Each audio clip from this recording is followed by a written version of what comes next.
on top of the podium and take home those much necessary points for the championship here. As we go off the front start, we see Rowdy Renati taking the lead. Nice initiation right there by Rowdy Renati. Look at Pawn not getting any room. Going a little bit shallow. Rowdy able to max the angle out. Look at Pawn trying to close the door right there. Second outside door, and Pawn goes a little bit wide right there. Should have probably closed the door a little bit against Rowdy Renati. And now as we get on this second inside zone, Rowdy Renati. Oh, Renati shuts it down. Renati shuts it down. A big mistake right there by Rowdy Renati Arrington, and Pawn able to take advantage of it. I don't know if he missed a gear there or what happened, but Renati shutting it down. And in the lead position, he was doing a pretty good job. And just towards the last part of the course right there, he makes a big mistake. Yeah, Pawn, you can see him kicking up. Look at all that smoke he's able to manufacture going around that curve. Took it very, very wide. There it is again. Pedal to the metal. Great control. Great exhibition. There it is right there. And I think you're right. He might have missed a gear there, Ryan. So Pawn taking an early advantage against Rowdy Renati Arrington. And we'll have to see what happens here as he will take the lead against Rowdy. So grade 8 action coming at you right here. If you just joined us, Daigo is already through. He defeated JB from Australia. Pawn number 42. Opportunity for him. See if he can make it to the 8. And it looks like driver actually is at Pawn looking for a 5-minute break, so apparently something has gone amiss with his car. It looks like it's actually Rowdy Renati Arrington that called 5 minutes. Yeah, it's Rowdy Renati who called 5 minutes. This may be as a result to him missing that gear. Maybe he had a mechanical function there and he wants to take a look at it before we get into the second part of the run. He is out of sight right now, and right there, a big smile on his face. Pawn, nothing for him to be frowning about. He is in the driver's seat right now, and he would have the inside track of making it to the Final Four. There's a crowd looking on, so the first time we've had the 5-minute break, and nothing unusual about that. Whenever there is a question about the condition of the car, you want to make sure that your car is at 110% or so, and if not, really no use going on. So I'm sure they're working very furiously right now to get anything that might be amiss in the transmission or wherever, making sure that perhaps a tooth wasn't shorn off. And we want to thank our sponsors, by the way. You know, we mentioned Achilles Tires, we mentioned Makata. Those are our two major sponsors, but there are many other sponsors who have helped make this possible. Mansion 88, we want to mention them. Thank you very much for your support. Also, Depripaco, Rio Bananga, Budweiser, Indonesian Tourism Board, and last but not least, the folks at ESPN Star Sports Event Management Group. Thank you for all that you do to make all these events around Asia so successful. And still waiting that 5-minute break, trying to see what will shake out of that. Hopefully the car can go on with Ronaldo and making that critical mistake. I guess sometimes you just miss in your downshifting or whatever happened there. Well, we probably won't know until after the event when we can talk to Renati, but to me it seemed like he missed a gear there. If it's something more than that and he wanted to take the 5 minutes, you know, he has the right to do that. That is his only opportunity throughout the entire event to do that. He gets one of those only, so he had to take a chance there. He must have thought it was serious enough to have to look at it mechanically.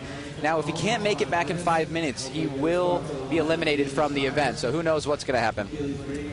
And of course, a lot riding on this. This is a trip to the Final Four. And the cars are coming to the line again, so luckily for the Indonesian rider, he is still in this race.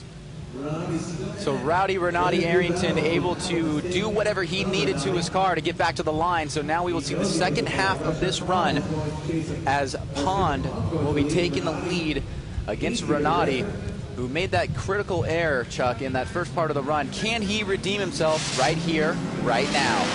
Very small error, but enough to decide that first run as they are off. And now on the outside, Renati trying to close the door, but he's got about 2 miles.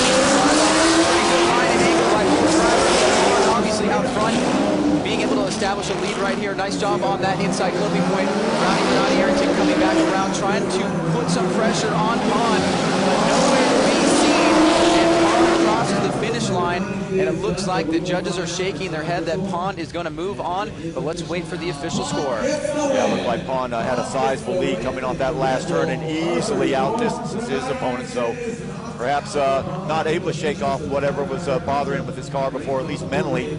I don't know, mechanically, maybe everything was in tune, but you got to remember, it's just as much like any other sport. It's as much mental as it is anything else. It just looked like Renati just wasn't into it that last part of that run there, and Pon easily outmaneuvering his opponent, and he will go through to the final 4. There is it official. It is confirmed. Pon will advance to the final 4.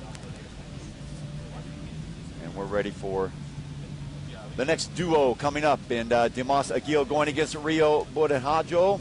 So Indonesia going against Indonesia. So something's got to give.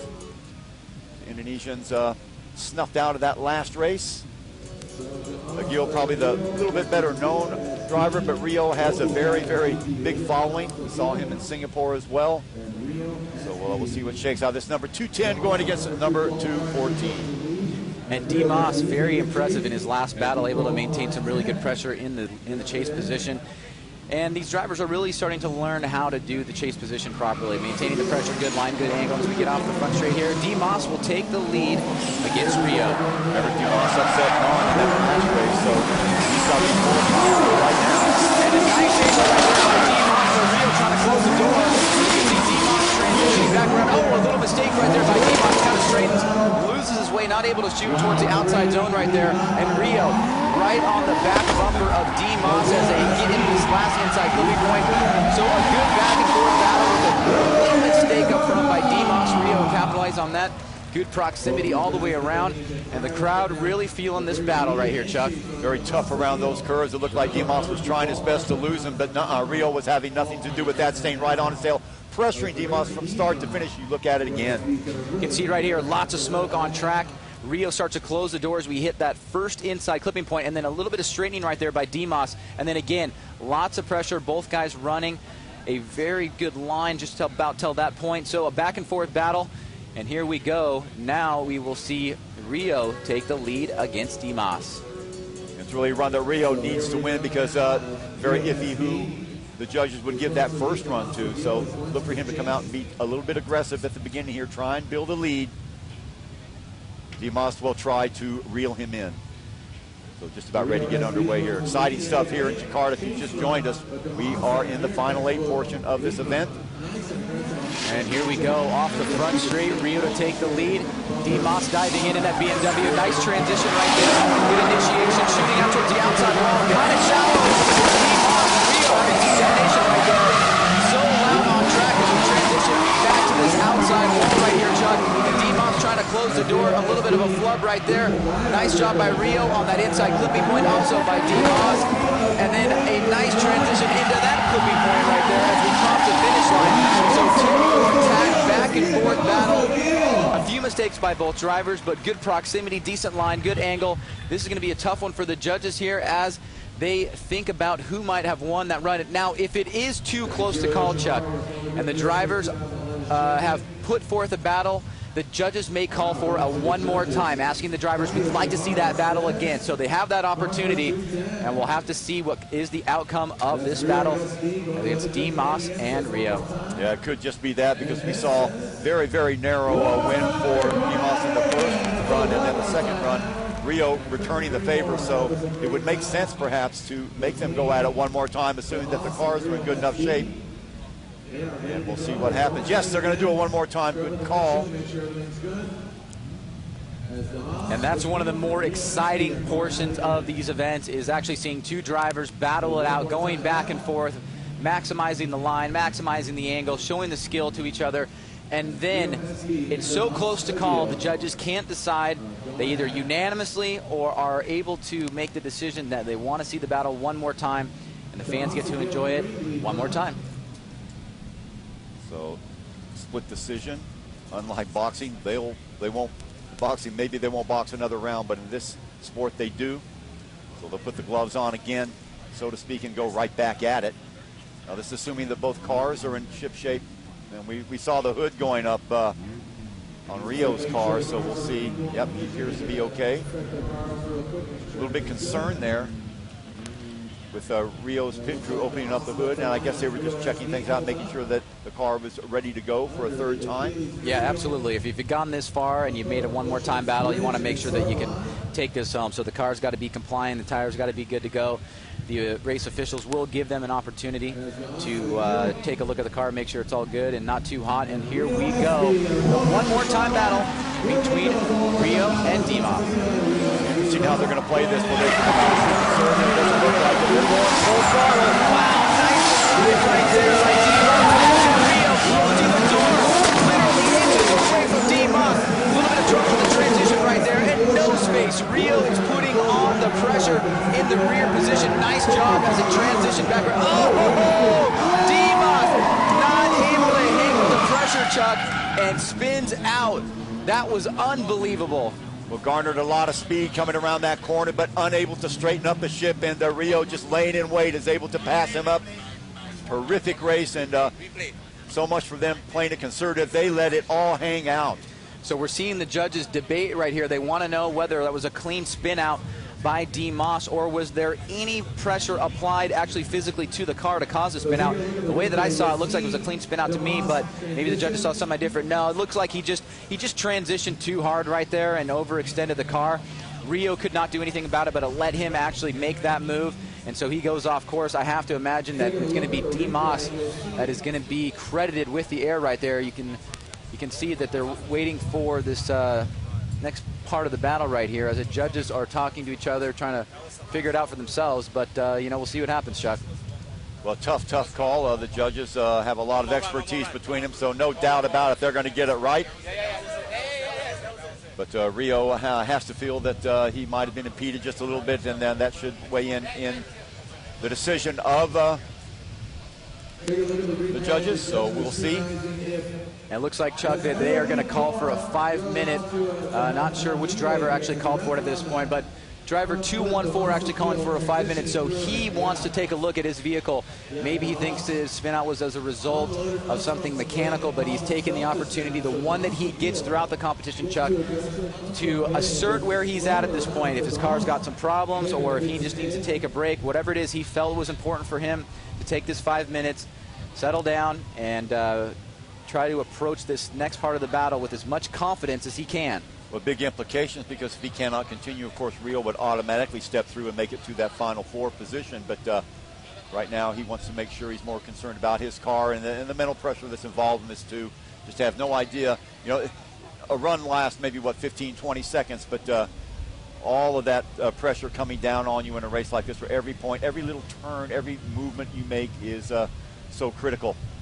And absolutely, you know, it's almost as if the pressure kind of mounts every time you move into another round. You start off in the round of 32, you got a little bit of pressure. You move into the round of 16, just a little bit more pressure. By the time you get to round 8 and the final 4, you've got literally thousands and thousands of eyeballs watching you live, millions all around Southeast Asia, and a lot of craziness going to ensue on track.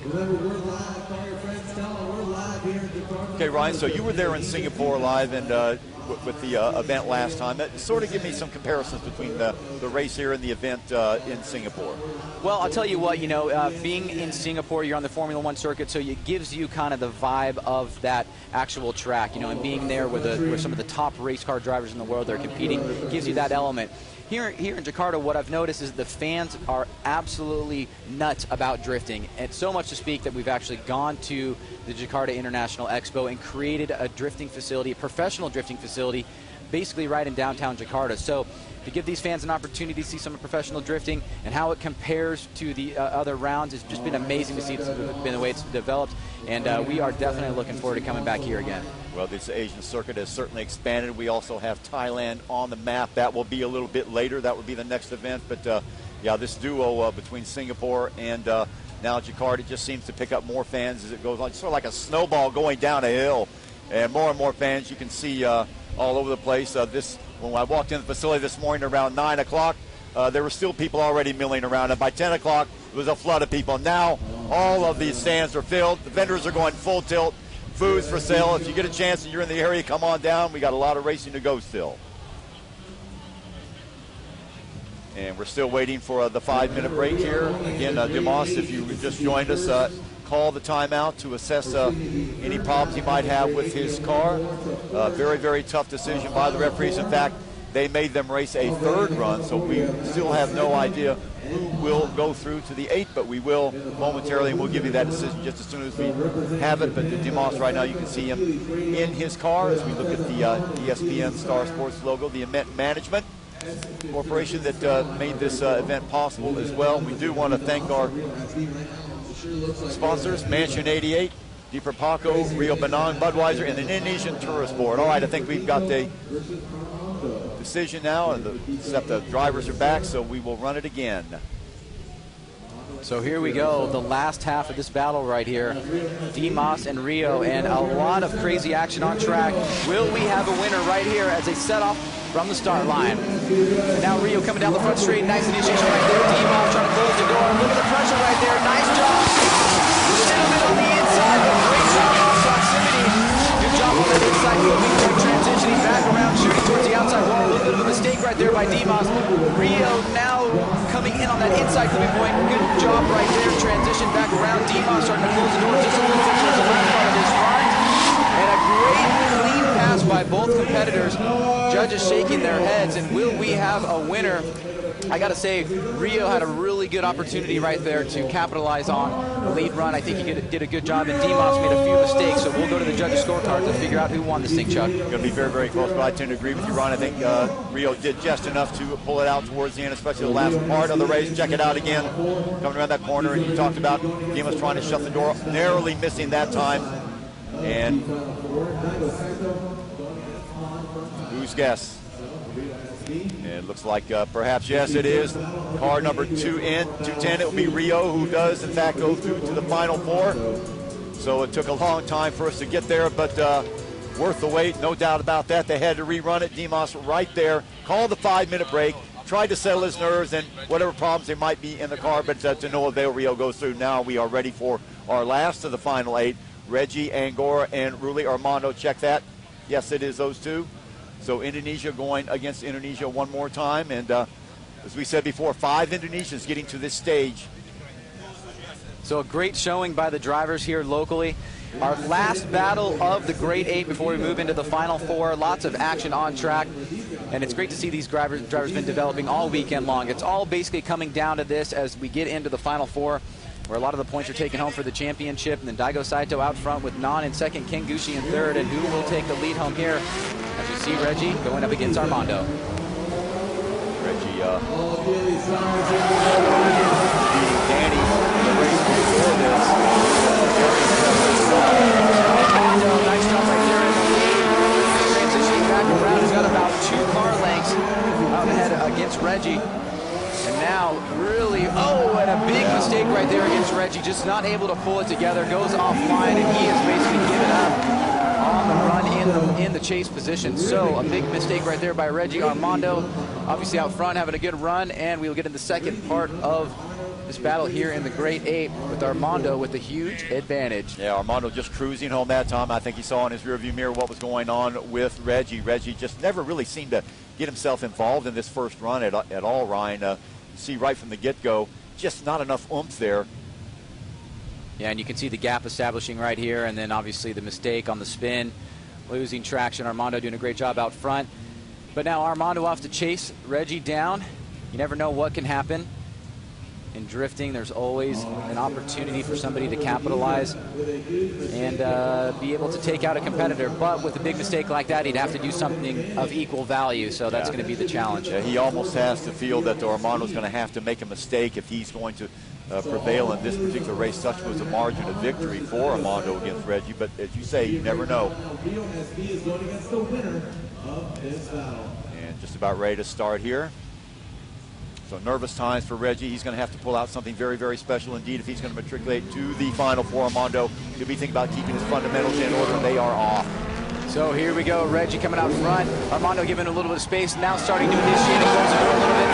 1 car length distance right there. Nice line on the outside by Reggie. Good angle right there. Armando closing the door. And obviously not afraid to apply the pressure even though he knows he's got a huge advantage. And putting his nose in. Armando taking a huge risk right there. He knows he's got a big advantage. And Reggie now trying to do everything he can. Coming around the outside. But look at this. Armando does not give. He does not care. Armando is putting the pressure on Reggie even though he knows he's got a huge advantage, Chuck, and that's some driving right there. That's a drifting we love to see. Well, that certainly is, laying it all out there, and you know, one mistake like that, and all of a sudden you're having to race again. But as you said, Armando did not care. He was going for all the apples right there. You can see, look at that nose. Huge job right there, Chuck, you know, by Armando. Even though he didn't need to do this, he didn't need to apply the pressure, and I can see the judges smiling, banging the grandstands up here, and Armando obviously throwing it out there for his sponsors, throwing it out for the fans, and that's the kind of drifting that we love to see. Absolutely. You know, he could have played a very conservative, played a much different race, and perhaps, you know, he got nosed out at the end. It wouldn't have mattered because his lead was so big in that first run, but he goes straight through it, goes for the juggler, and is rewarded. Reminded of that phrase, those who dare win. Well, perfect example of that, Armando. So confirmation, your final four, Diego Sato, of course, no surprise there. Dachipon, Toena Gardo, Rio, Buddadeo, and Ruli Armando. Those are your final four as we go into the next phase. And we'll be right back for that final action in just a moment. Don't go away.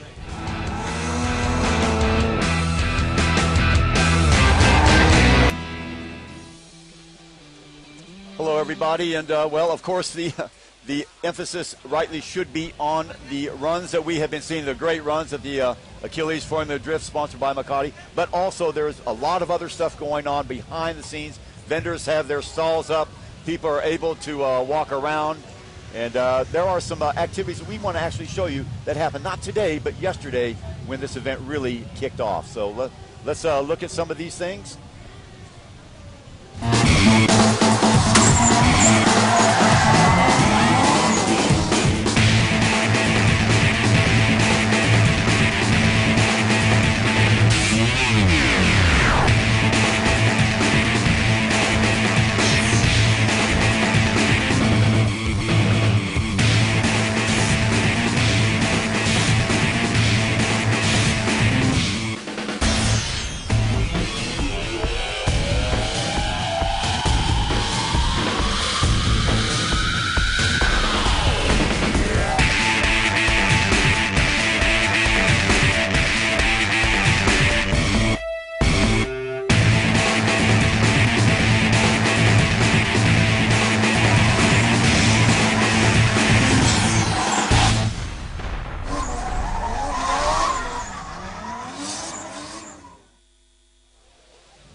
And those were the activities yesterday. Hey, guys, we want to make sure that our sponsors know how much we appreciate them. And, of course, we Achilles Tires, of course, Makata, and also Mansion 88 and all the other sponsors as well. And, in fact, the sponsors wanted to let us know how proud they were to be sponsoring this event.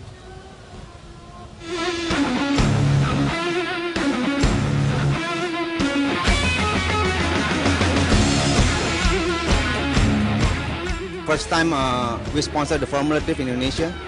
Then, of course, very happy. I introduced drifting Indonesia, and then makes more people know about drifting, and then, of course, then becoming popular here. We got a lot of new young upcoming driver that have the challenge of international experience, and it's actually very, very positive for them to experience such a high level of drifting for the first time in Asia. As founder of Makota Promotion, we are thanks to everybody who make this event happen in Jakarta. The event for us is very good. It's very exciting. A lot of people show up, and it's more than what we expected.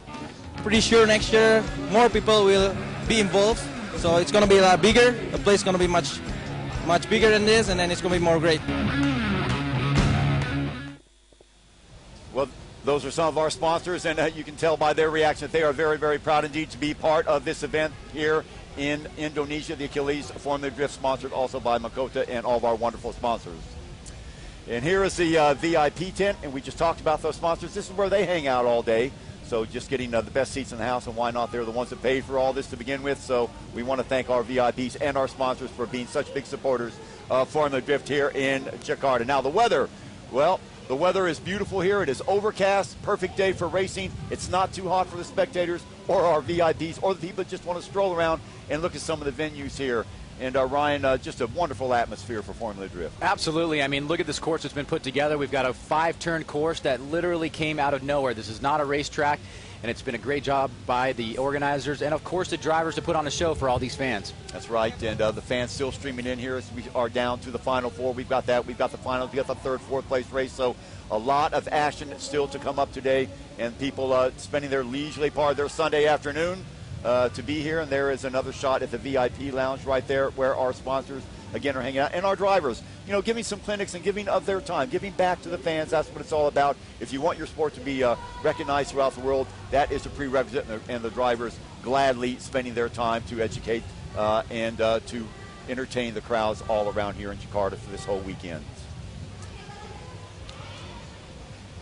So, Ryan, we have 4 guys left. In your mind, after what you have seen today, I mean, who is the favorite, if there is one? Well, I think, you know, the obvious answer is probably Daigo Saito, but, I think if today's events have told us anything, it means we really never know what's going to happen. I mean, we saw Ken Gushi go out in the round of 32. He made a huge mistake there. We saw Robbie Nishida go out in the round of 16. Now, these were guys that were ranked some of the highest in the event, and they ended up going out against some guys that put good competition to them. So you're seeing the local drivers really up their skill event by event, and even though Daigo Saito is the guy that I think everybody expects to win the event, who knows what could happen. Okay, and we also have the Indonesians and who are still in the race. Now, speaking of drivers, we have an interview with one of the drivers, and that happens right now.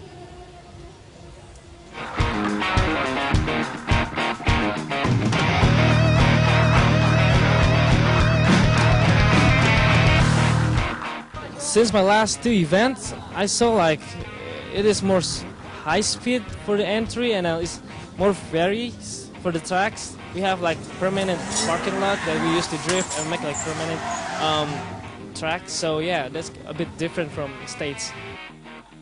What I'm driving this time is the Marshall Drift Pack RSR Racing Supra, and this car was actually prepared in Osaka, Japan by the RSR team. Got about 650 horsepower, which is tons for this track, and it looks good. You know, I think it's one of the best looking cars out here, so I'm really excited to be in it.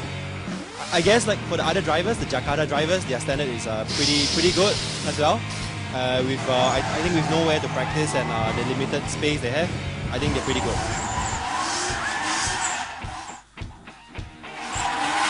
For me and also for all Indonesian drifters, we are very pleased to be joined in this event for sure, because we compete with the other Japanese, Thailand, Malaysian, and many other countries that join this event. So it will be a very good experience for us to bring up our skills to the next level.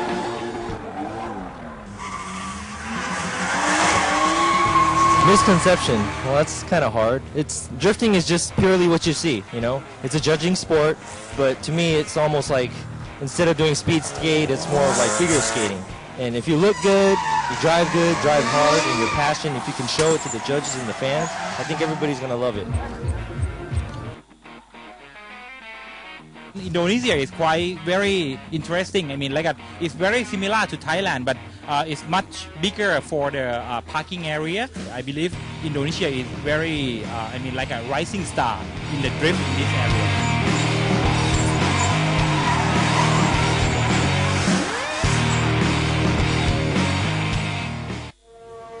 Well, some interesting outlooks, Ryan, on some of the drivers that are participating in this, and with the sponsors as well, and the drivers, the sponsors making up the crux of this program, but it is the fans at home, and how to build a fan base. Are they doing it the right way?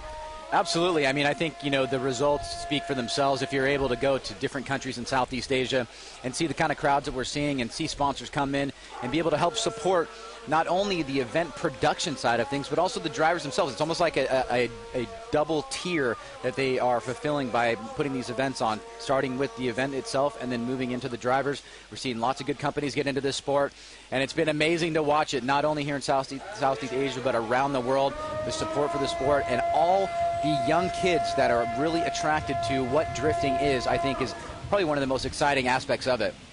Okay, also, as we know, the drifting program started out in Japan with mixed results. Then it moved to the States, where it just sort of exploded in North America. And then from there, making its way into Southeast Asia. A lot of the reason because the media, stations like ESPN in the States started showing the shows here.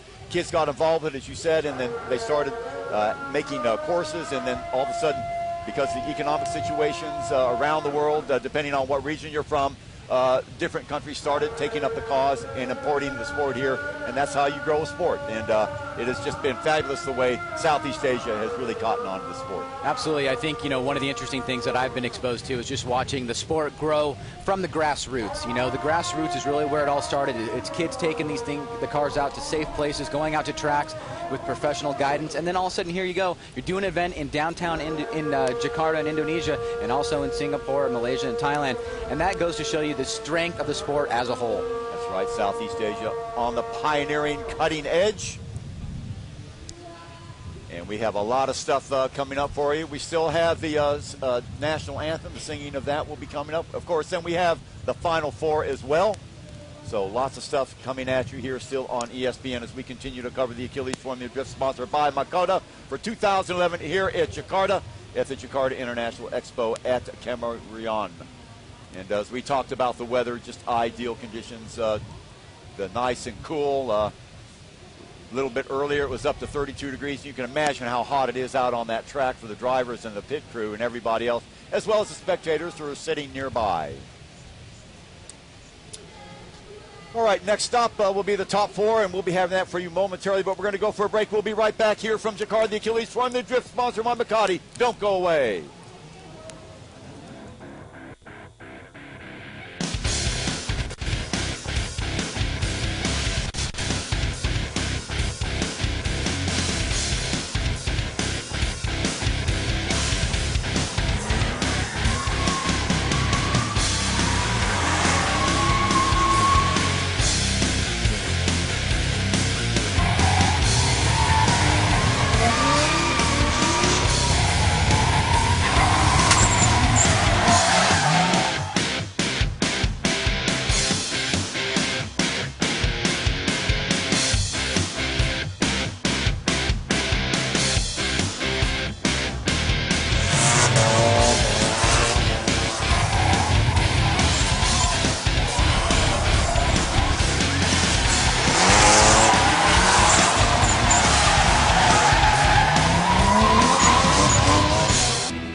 Welcome back, ladies and gentlemen. 2011 Formula Drift, the Achilles Formula Drift, sponsored by Makoda. We're here near Final Four time. A couple of things we want to get out of the way first. Hey, we've got the national anthem. What a treat being sung in Indonesian. And we're going to go to that right now. You'll enjoy this. Indonesia, tanah airku, tanah tumpah darahku. Di sanalah aku berdiri, jadi pandu ibuku. Indonesia, kebangsaanku, bangsa dan tanah airku. Marilah kita berseru, Indonesia bersatu. Hiduplah tanahku, hiduplah negeriku, bangsaku, rakyatku semuanya. Bangunlah jiwanya, bangunlah badannya untuk Indonesia Raya. Indonesia Raya, merdeka, merdeka, tanahku, negeriku yang ku cinta. Indonesia Raya, merdeka, merdeka, hiduplah Indonesia Raya. Indonesia Raya, merdeka, merdeka, tanahku, negeriku yang ku cinta.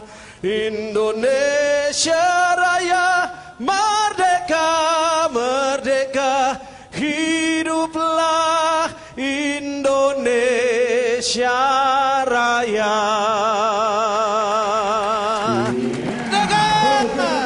The proud national archipelago of Indonesia. All fans had to love that. What a treat. Okay, we're ready to get back to business here. The final four ladder coming at you in just a second here, and we're just about ready to get proceedings back underway at the Formula Drift for 2011 here in Indonesia. Check it out, Daigo Sato going against Pon. What a match that promises to be. And Rio, the surprise winner, against Armando, another surprise winner. So Ryan, three guys perhaps that nobody would have thought would have been in the Final Four, and there they are, going against perhaps the overall favorite. Yeah, absolutely. I mean, I think it just goes to show the skill of the drivers able to take advantage of the situations. And Armando, so impressive, sticking out in my mind about how well he's actually done, being able to put together the runs that he's needed to, even under the pressure. And then when he had leads in runs, he still put on a dominating performance. Okay, and we see the final four cars going around the track right now, receiving the well-deserved acknowledgement from the crowds. And I guess, as we said before, if there was going to be a favorite, well, I guess you'd have to say that Daigo was. But these Indonesian drivers have shown a lot of purpose and a lot of promise on home soil. So here they are right there, and first car, number 89, that's Daigo Sato.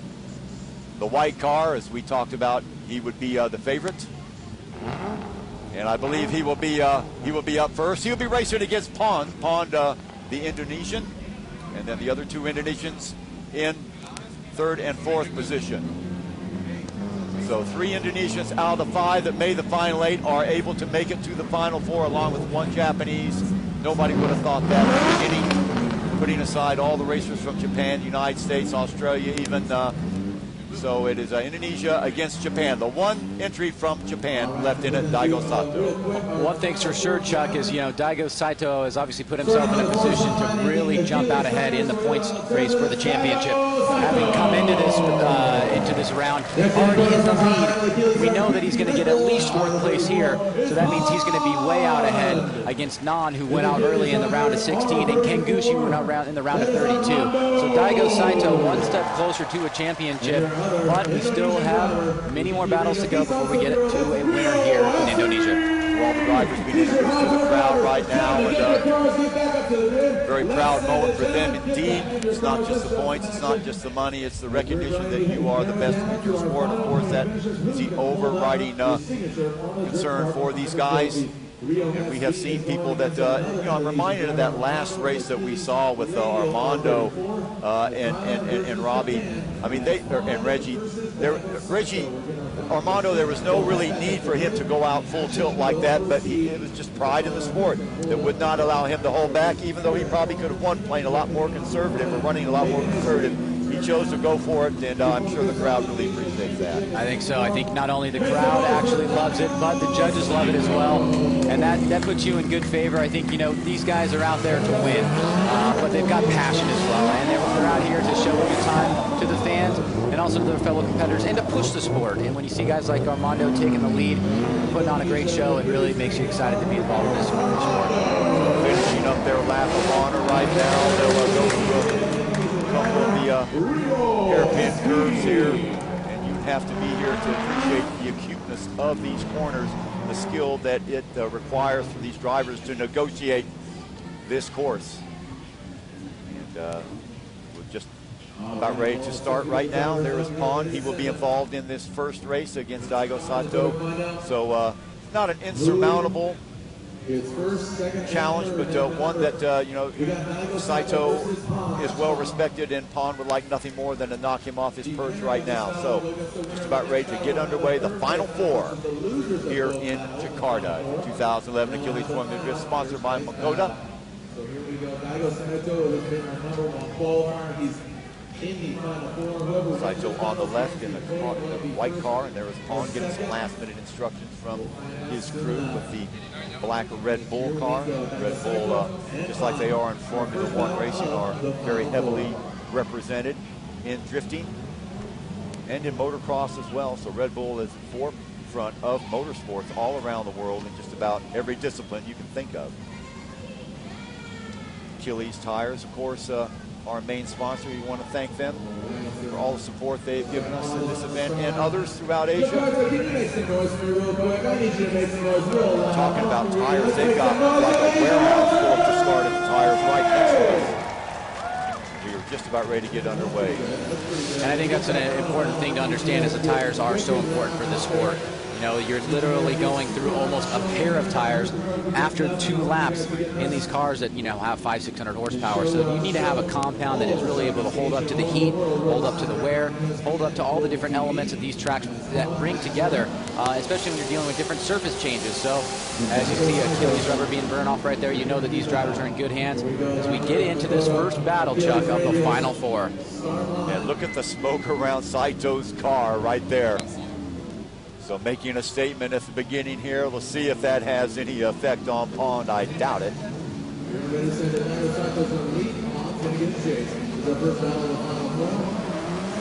we go, Chuck. Right off the line is Daigo Saito, and Pond coming to chase him down. Daigo Saito already way out ahead. Lots of speed. Nice transition into the outside wall. Very close. Pond down. Just a little bit. Sees the gap to 1 car. Now cutting back across. Look at all the tire smoke on the track, and Daigo Saito out front, doing a good job hitting that clipping point. But Pond is not too far behind. I think a respectable showing right now. Daigo Saito putting on a clip. Absolutely, Saito taking this run from start to finish, kicking up a plethora of smoke, just like he did at the beginning, and really accentuating the fact that he is a favorite in this race. Check it out. Look at him. It looks like he's on fire. You can literally see right here as he transitions off this turn into the hairpin. He's perfect on that inside clipping point right there. Pond starting to put on a little bit of pressure, but Daigo Saito just able to get through the course a little bit quicker, but also maintain the line and angle that he needs. And actually making up more ground on the curves. So here we go. Now Pond with a chance to take the lead as Daigo Saito will chase him down. And Daigo Saito is efficiently in the chase position. Look at this. Already 1 car distance right here. Daigo Saito starting to open the door. Pond trying to take off. Nice job on that inside point. Oh, Daigo Saito cuts the line a little bit. Going a little bit shallow with Daigo Saito. I don't know how the judges will interpret that. I don't know if he needed to do that. Now coming back across, and Daigo Saito now about 1 car length behind. So an interesting second half of this run. Daigo Saito pouring on the pressure till we got to this first inside clipping point. Then he essentially cuts the line to gain a little bit of distance against Pond. But I think, you know, I don't know how the judges are going to look at that. So you can see right here, he goes off a little bit, then he cuts the line to catch up, and Pond out front. The judges are anticipating. I see some heads being shaken, and wow, we may have an interesting result here, Chuck. Well, we'll see. You know, it needs to be a unanimous as far as the judges are going, and we'll see if they're going to run it again. And yes, I think so. So you called it. And look at this, Chuck. It's up on the board. Yes, the judges have come in with the 1 more time. So obviously that mistake right there by Daigo Saito, I don't know if that was just a mental issue or a driving error, but it just seemed like right here in this section, he got offline a little bit. Then he knew that he was falling behind Pond. He cuts the line to bring the distance closer, and the judges saw that and were able to say, hey, look, Pond put together a pretty good run otherwise, and we thought he did okay in the first run, so 1 more time. That's right, and I think that that's the way to do it, especially when we are in for the sort of points that we are. A lot of points up for grab right now, so no doubt about it, Saito will be a little bit disappointed in perhaps a judge's decision there, but I think it was a fair one. On doing just enough, I feel, to squeeze through. So we will do it 1 more time. So these guys, I wonder if they're going to take another 5 minutes. It looks like Saito in no hurry to start. He's got his door open still, so we'll see if they do take the 5 minutes. And the looks like this car is not even up to the line yet. Yeah, look, here he like, comes. So it looks like what's going to happen here is we're going to put Armando up and Rio SB. So while we're waiting for Daigo and Pond, we'll run the next pair, keep the crowd on their feet, and then we'll come back to Daigo and Pond. Good decision. Keep the momentum that's going in the race, and you don't make the riders that were behind, the drivers who were behind, have to wait any longer. It's not really fair on them. So Rio going against Armando. Armando, remember, with that brilliant run in the last round, let's see if he can build on that. So the two Indonesians duking it out here in the second of our Final Four, second of our semifinals, so to speak. So Armando, number 300. Armando, Chuck, you know, we were talking about how impressive he was in that last battle to move into the Final Four. And going up against Rio, who also equally impressive in his battle. Can't wait to see this battle. So here we go. Armando out front for the lead. Here we go, coming down the front street. Nice initiation right there by Armando. Rio right there, right on his line.